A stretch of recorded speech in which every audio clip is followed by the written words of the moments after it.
네, 안녕하세요. 영화를 수다로 만나는 시간, 영화보다 수다입니다.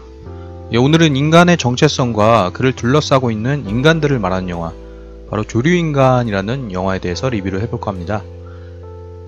조류인간은 소설가를 둘러싼 미스테리한 이야기를 다룬 신현식 감독의 러시안 소설, 전작이죠. 러시안 소설을 본 사람이라면은 이 조류인간이라는 제목이 낯설지 않을 텐데요.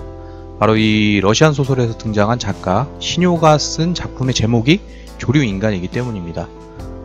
이 영화는 새가 되려고 집을 나간 아내를 찾아 나서는 소설가의 여정을 담고 있는데요.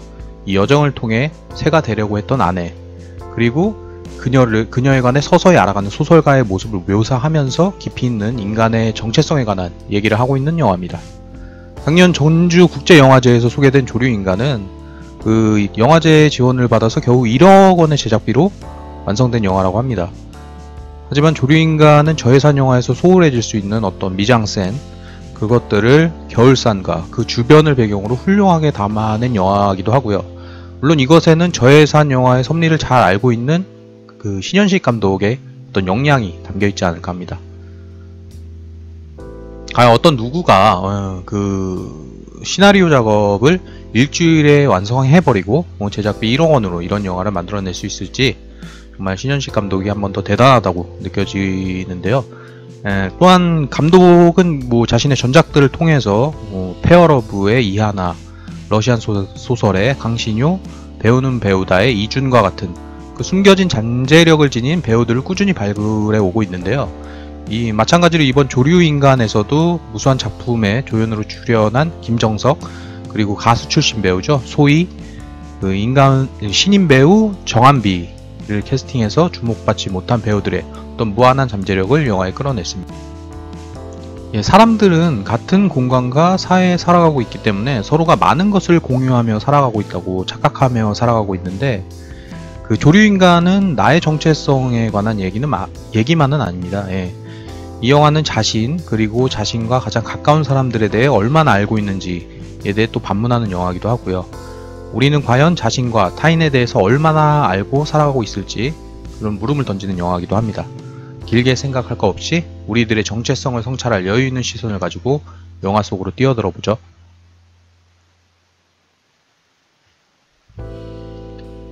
영화 초반에 보면은 이제 화물용 여객기가 하늘을 날기 위해서 3000드럼이라는 엄청난 연료가 소모된다는 이야기가 나오는데요.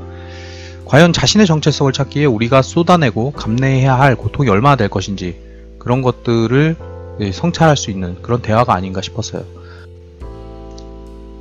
영화는 자신이 새라고 확신하는 한 여성의 모습을 비추면서 그녀가 겪는 힘든 과정을 조명합니다. 조류인간이 되기 위해 그녀가 지불하지 않는 적지 않은 돈, 검증을 통과하기 위한 고통, 10년이 넘는 인고의 시간, 심지어 사랑하는 가족들과의 이별, 이런 것들을 통해서 인간의 정체성을 찾기 위한 과정에는 피와 살을 깎는 부단한 노력과 희생이 존재함을 말해주고 있는 것이죠. 또한 영화는 소연을 통해서 이 고통의 대가가 실패할 수 있음을 야기하면서 정체성 찾기가 얼마나 모호한 것인가를 보여줍니다. 정체성 찾기란 자신의 희생과 고통에 비례하여 얻는 수확이 아니라 운명적이거나 굉장히 선천적인 모습을 띠고 있는 불확실함을 가진 것이라고 설명하고 있는 것이죠. 그렇다면 이런 간내를 겪어내야 할 정도로 정체성을 찾는 것이 중요한 것일까라는 또 의문이 들기도 하는데, 정체성이라는 것은 곧 자신입니다. 개인의 안위가 보장된 높은 부와 명예가 따르는 삶이라도 자신이 배제된 그 삶에는 행복이 존재할 수 없죠. 감독이 인터뷰에서 언급했듯이 개인의 안위가 어떤 삶의 지향점이라면 인간은 궁극적으로 태어날 이유도 없었을 겁니다.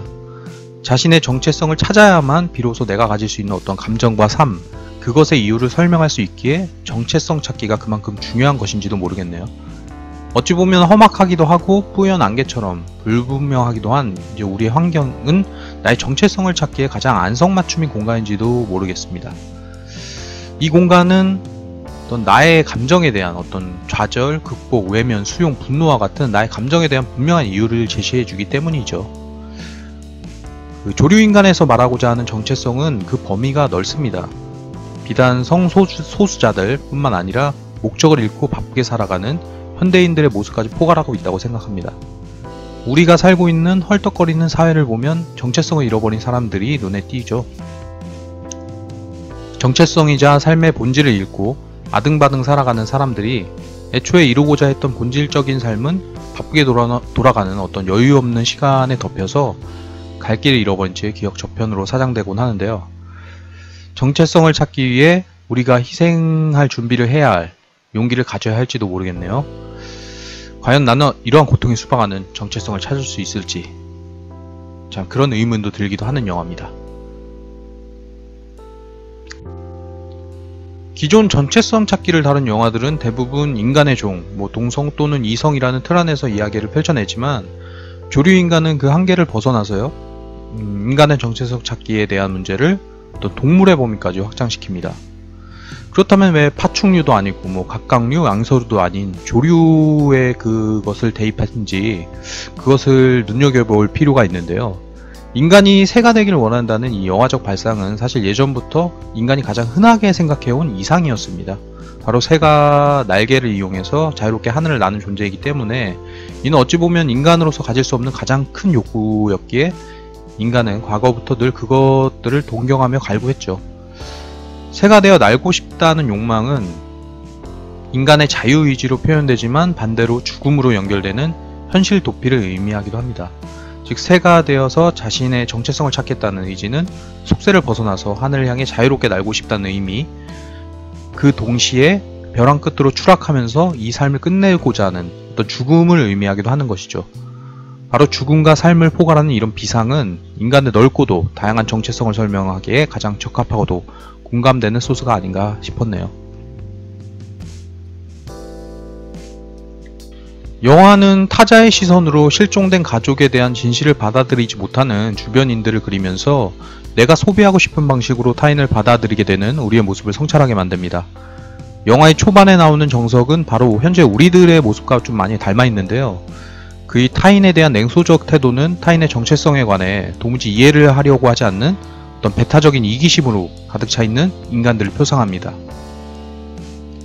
하지만 그는 진실에 다가설수록 자신의 아내를 조금씩 이해하게 되고요.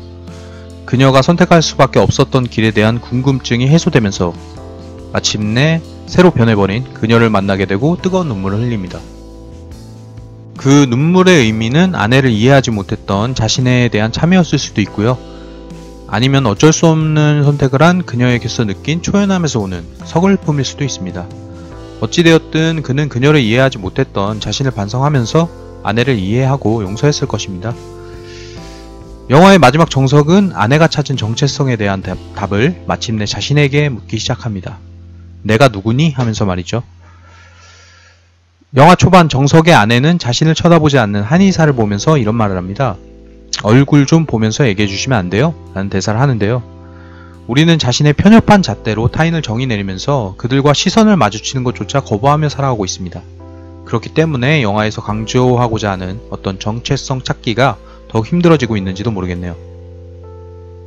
자신이 타인의 정체성을 찾기를 가로막고 있는 어떤 잣대가 되고 있지는 않은가라는 어떤 반성을 또 느끼게 하는 영화이기도 합니다. 정체성과 그를 둘러싼 인간들을 말한 영화 조류인간이었습니다.